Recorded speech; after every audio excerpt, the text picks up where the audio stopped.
Worrying about those bills piling up? Dreaming about that coming vacation? Want to get away from it all? We offer you Escape.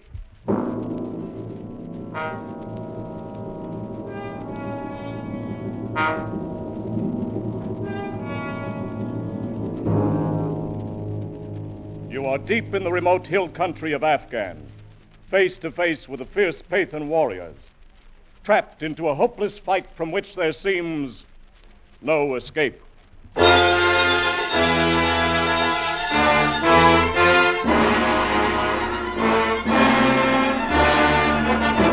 Escape, designed to free you from the four walls of today for a half hour of high adventure.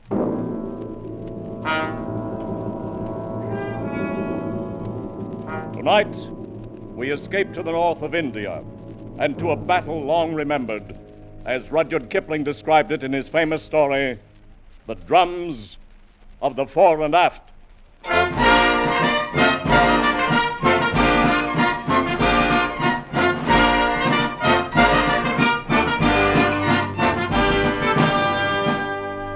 When I came out from England to serve as a news correspondent with the British troops on the North Indian border, Regiment number 329A was called the Fore and Fit, Princess Hohenzollern's own Royal Light Infantry. Fore and Fit, but now behind their backs men call them the Fore and Aft. You know, when certain words are shouted in front of other barracks, the troops may come out with belts and fists. But the mere whisper of Fore and Aft brings out the men of this regiment with rifles in their hands and murder in their eyes.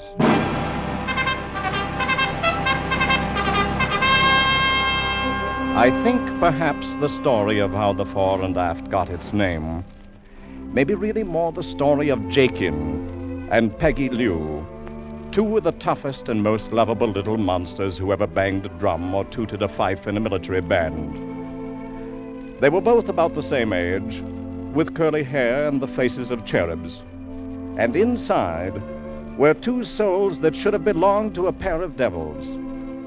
Oh, I must have seen them before, of course. But the first occasion I can recall was an informal regimental court the colonel was holding in the orderly room one morning. Piggy and Jakin were there, and they were in trouble, as usual. All right, Sergeant. Read the charges. Yes, sir.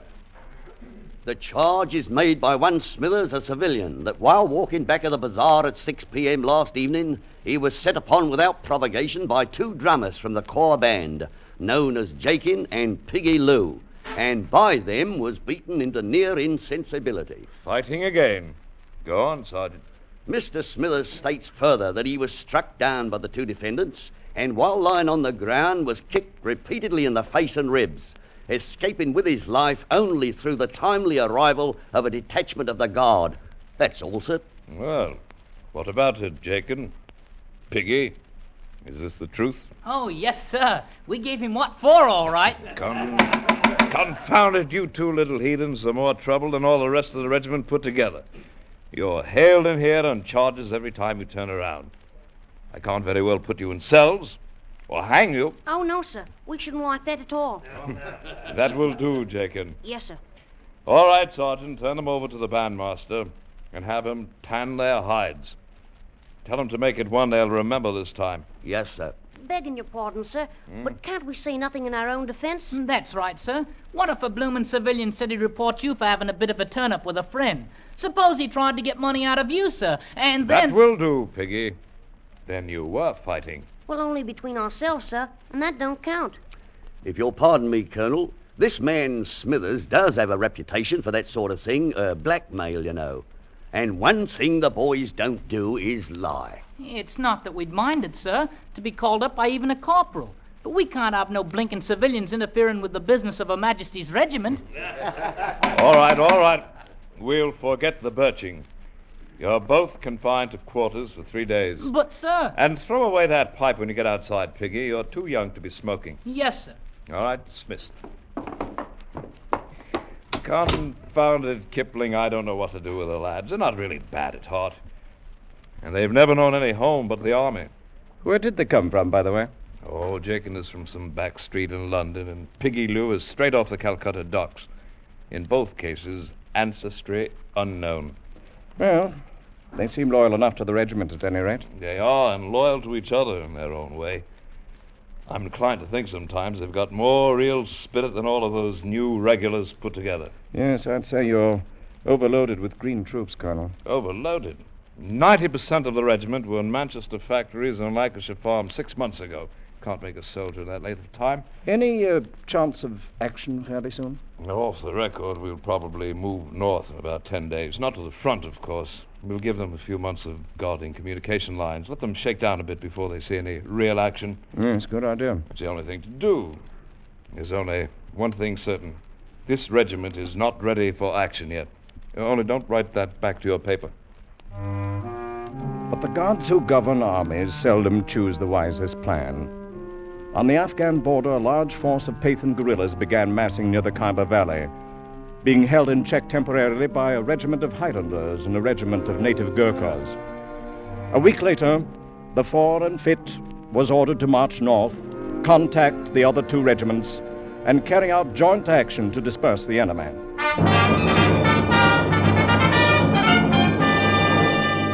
Parade ground and barracks began to hum with preparations for the coming campaign. Privates walked with a new swagger, subalterns began to snap their salutes and orders, and the young officers nearly shot one another at pistol practice. Battle, a glorious word to men who'd never fired a gun at a human being in their entire lives. But to Piggy and Jakin, the excitement was like salt in an open wound, for the band was reduced to 20 men, and the drummer boys were being left behind.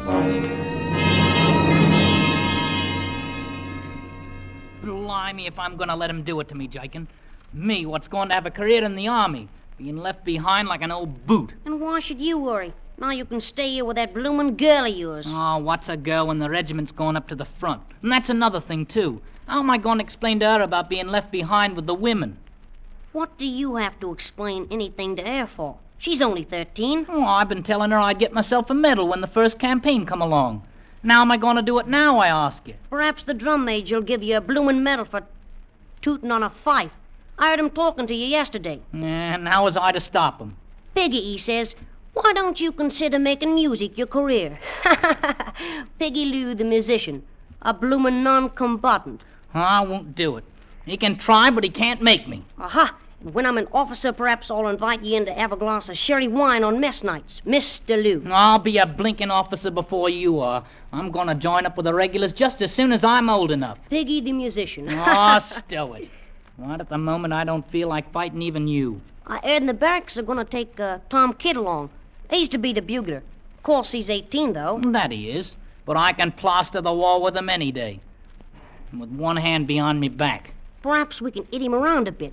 Just enough so he can't bugle no more. You get hold of his hands, Piggy, and then I'll kick him in No.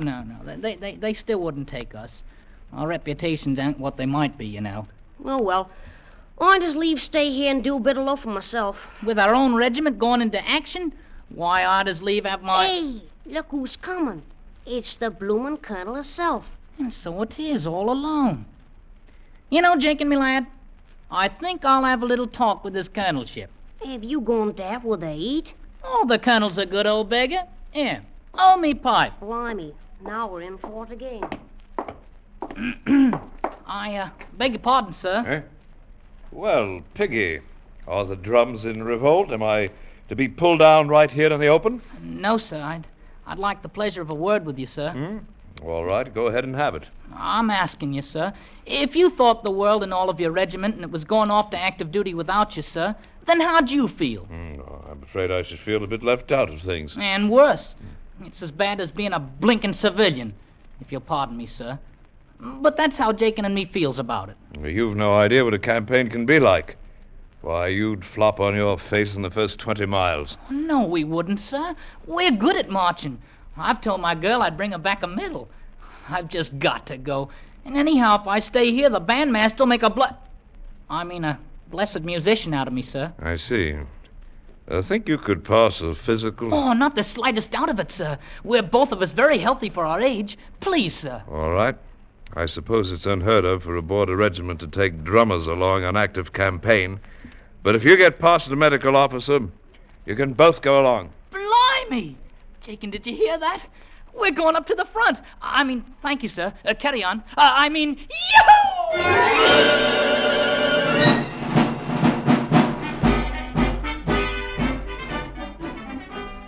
The regiment marched out of the station 2 days later, and all those left behind lined the road that led past the parade ground.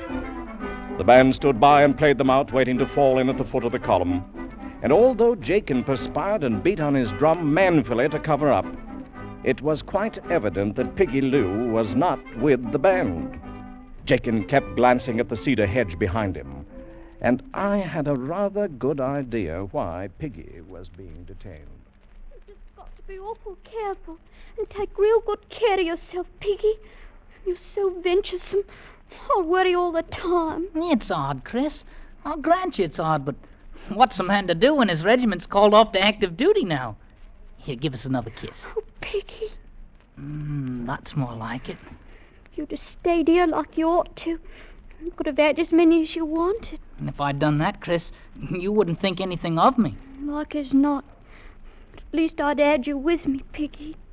And all the thinking in the world ain't like kissing. And all the kissing in the world ain't like having a medal to wear on the front of your coat. Who cares about a medal?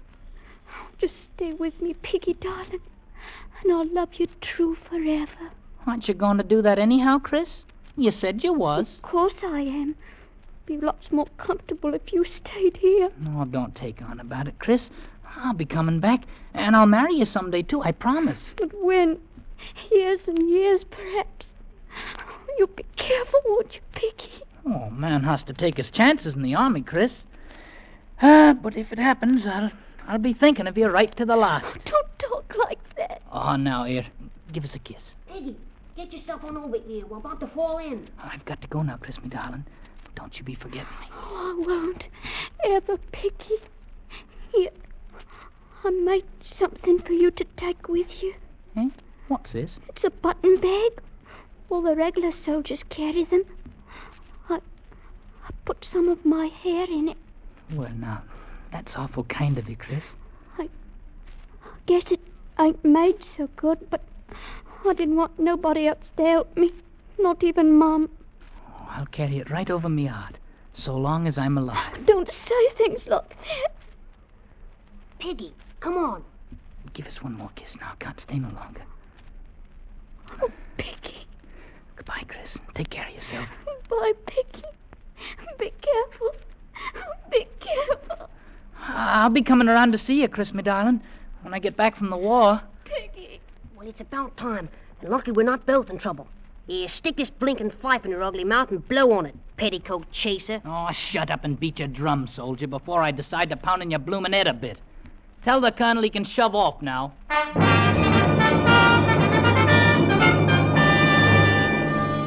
And so the Fore and Fit went north to the wars, first by troop train, and then on foot when the last railhead left them with a 7-day route march before they'd reach the front up ahead. And during those 7 weary days, the regiment began to crack. Men weren't hardened to the long miles of marching, and they found themselves dead tired before the noon of each day. The food was bad, and the water was worse. And on the 2nd day, the snipers started in. They would hide in the tumbled rocks of the low brown hills beside the road and wait for the column to pass. And the first sign of one would be a flash and a puff of smoke, and some man on the long line of march would die without ever seeing the enemy who killed him. And even at night, the tired and nerve-shattered men could find no rest. If anything, the night hours and the dark tents were a good deal worse than the daylight hours on the dusty road. I'll stew your bloomin' gab until the morning, Piggy. I gotta get myself some sleep. As if I ain't marched just as far as you have. Oh, me bloomin' feet's killing me. Serves you bloody well right for getting us into this. We could have been back at the station a living on the fat of the land. And halfway to becoming musicians, like as not. In which case, I'd be a-sleeping in a regular bed, having decent chaw to eat for once. I'm afraid you're not the army type, Jakin. Perhaps I shouldn't have talked my friend the colonel into letting you Shut up there in the tent, or I come in and take a belt to you. Yes, sir. You don't have to call a blinking sergeant, sir. That ain't no harm in it. It's the left wing. Stay in your tents. Piggy, that's another one of our sentries got himself killed out there. Pathan beggars can sneak up in the dark without making a sound. And they take their bloody long knives and slice a man open as neat as you please. All right, hold your fire and see what you're shooting at. I wonder what they look like, Piggy. These here Pathans? Oh, what's it matter when we can't even carry rifles? I ask you now, Jakin. Look at that. How's a man to get himself a medal when all he's got for a weapon is a bloomin' fife?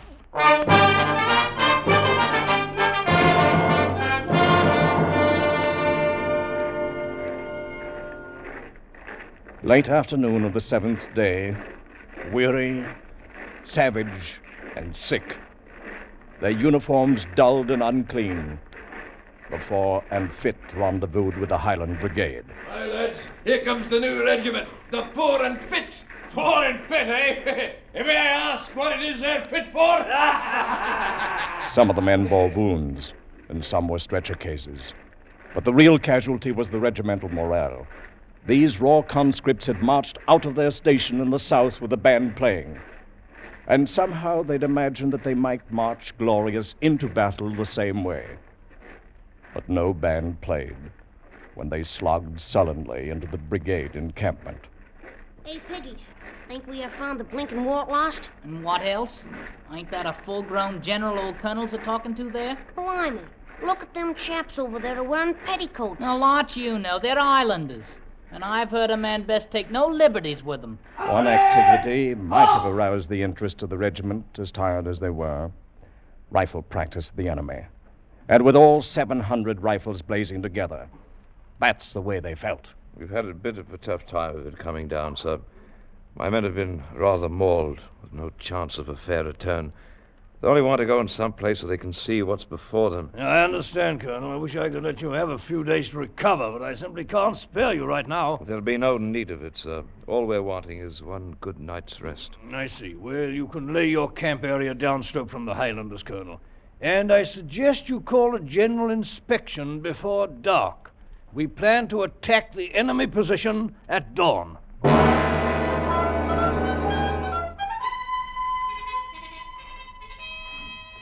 So it's active duty you wanted, Piggy.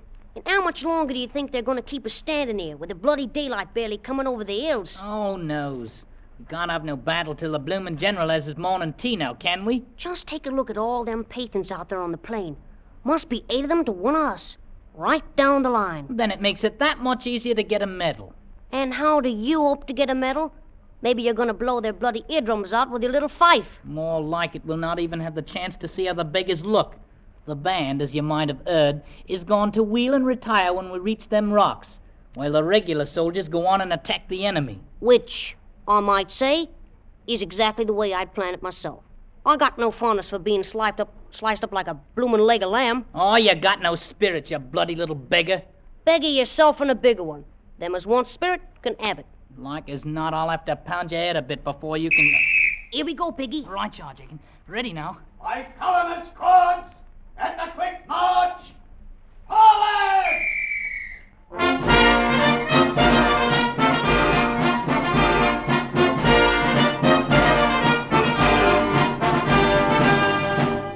Watch yourself now, Jacob, and step lively. Just keep your eye on me, and I'll make a bloody ear out of you. Only someone had blundered. Someone had misread an order, and the Fore and Fit move out onto the plain to attack the enemy force alone.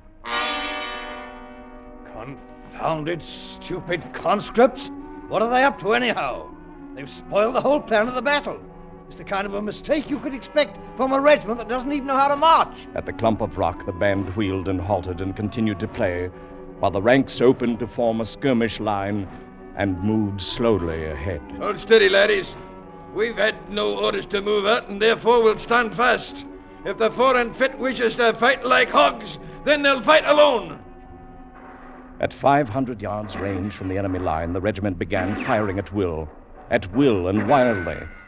In a few minutes, they'd thrown away half their ammunition and blinded themselves with their own smoke. And farther out on the plain, the Afghan army stood quietly, throwing occasional well-aimed bullets into the milling herd of green troops. The blooming fools! They're bunching like a herd of sheep. Don't they realize there'll be a Ghazi charge at any minute? Suddenly, from the main body of the Afghan troops, a small band of about 50 Pathan warriors charged forward and fell upon the startled Englishmen. These were the Ghazis, the suicide squad always thrown out ahead of the Afghan army before any main test of strength. Swinging their long, heavy knives, they struck the close-packed British line. Why in the name of heaven don't they take open order? They'll be cut to bits. The Fore and Fit wavered, shuddered away from the vicious slashes of the murderous bone-handled knives, rallied for an instant and held, and then broke, turned tail, and ran.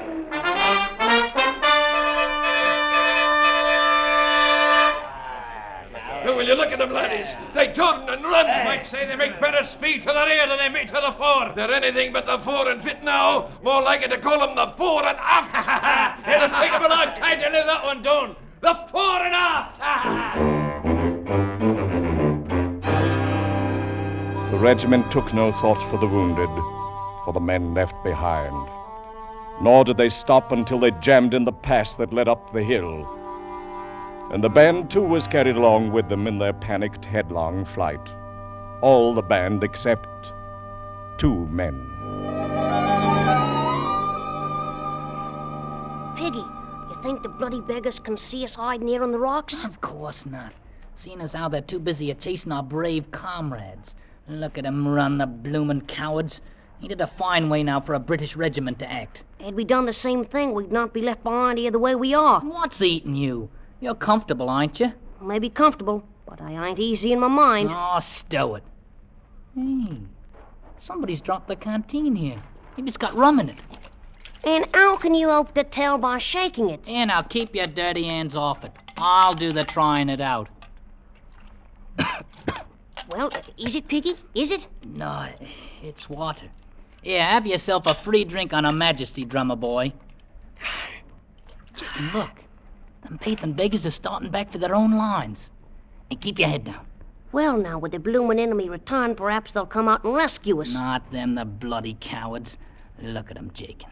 The officers is beating them with the flats of their swords. Can't they see the Pathans ain't chased them no more? They can't see nothing but their own precious skins.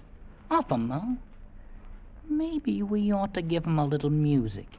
Show 'em it's all nice and cozy out here now. Oh, no. 'Tain't for me to do nothing like that. You want we should get ourselves shot? Oh, there ain't no enemy close by now. Come on, Jakin. Take up your bloody drum there. You positive there's only water in that canteen? Oh-ho, so'd like as not you're a coward, too. The same as the rest of the regiment. I'll show you who's a coward, Piggy, my boy. And I'll be pounding your head a bit, too. The first chance I gets. Take your bloomin' fife there and stick it in your ugly face. Well, now, so you have got a bit of spirit. Maybe I'll speak to my old friend the Colonel about it. All shut up and start blowing. Ready? Ready all? Now!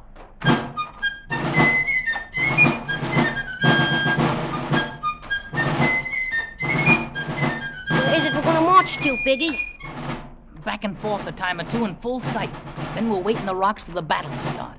They watching us? To be sure they're watching us. Ah, yes. They're watching us, all right. Time held still, and even the Afghan snipers forgot their weapons, while 2 armies watched the tiny red-coated figures marching back and forth on the battlefield alone. Aye, and I tell you certain there's a pair of brave laddies down there. All right, you blinking cowards! Look at them out there! Are them 2 children the only brave men in the regiment? The men of the fore and aft lifted their heads, fingered their rifles, and stared without moving. And out there on the silent plain, back and forth, marched Jakin and Piggy.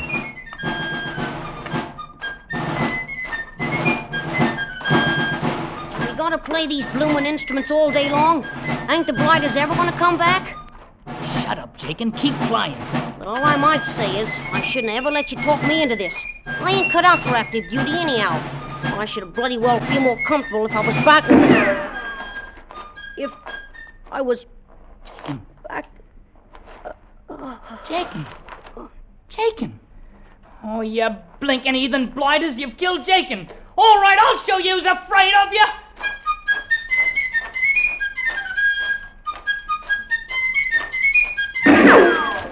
Come on, you bloomin' cowards!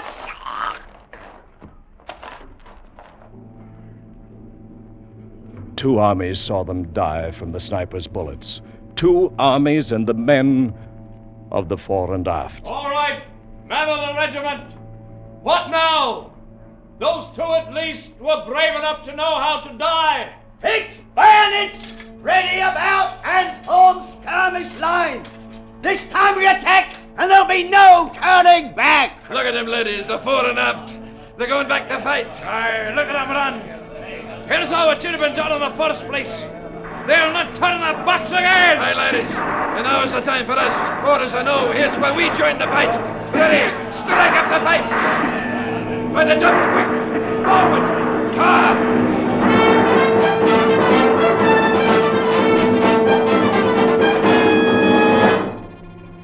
Late afternoon saw the Afghan army wiped out.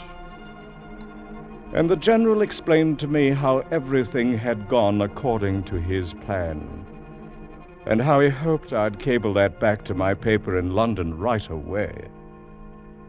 I turned and left him then, and walked out across the silent battlefield, walked out among the silent dead.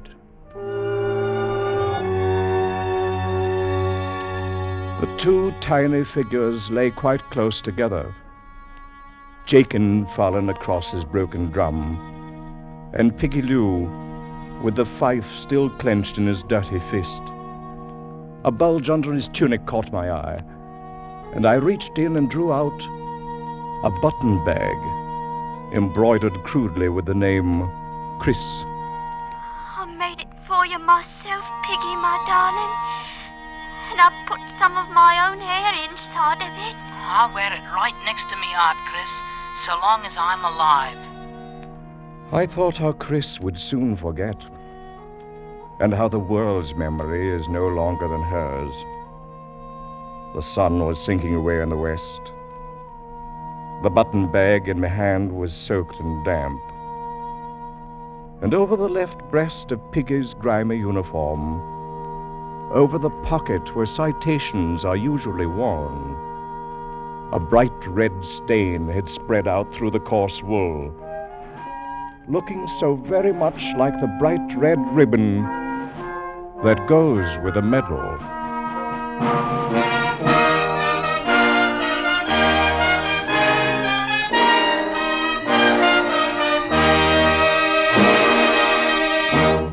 Escape is produced and directed by Norman MacDonald, and tonight brought to you The Drums of the Fore and Aft by Rudyard Kipling. Adapted for radio by Les Crutchfield, featuring Gil Stratton Jr. as Piggy Lou, Jimmy Ogg as Jakin, and Eric Rolfe as Rudyard Kipling, with Jeff Corey as the colonel and Alec Harford as the sergeant, Eric Snowden as the general, Peggy Weber as Chris, and Paul McVeigh as the Highlander. Music is conceived and conducted by Wilbur Hatch. Next week. You are drifting on the burning, glossy surface of a tropical ocean, alone on a tiny raft, with 3 murderous companions from whom you cannot escape.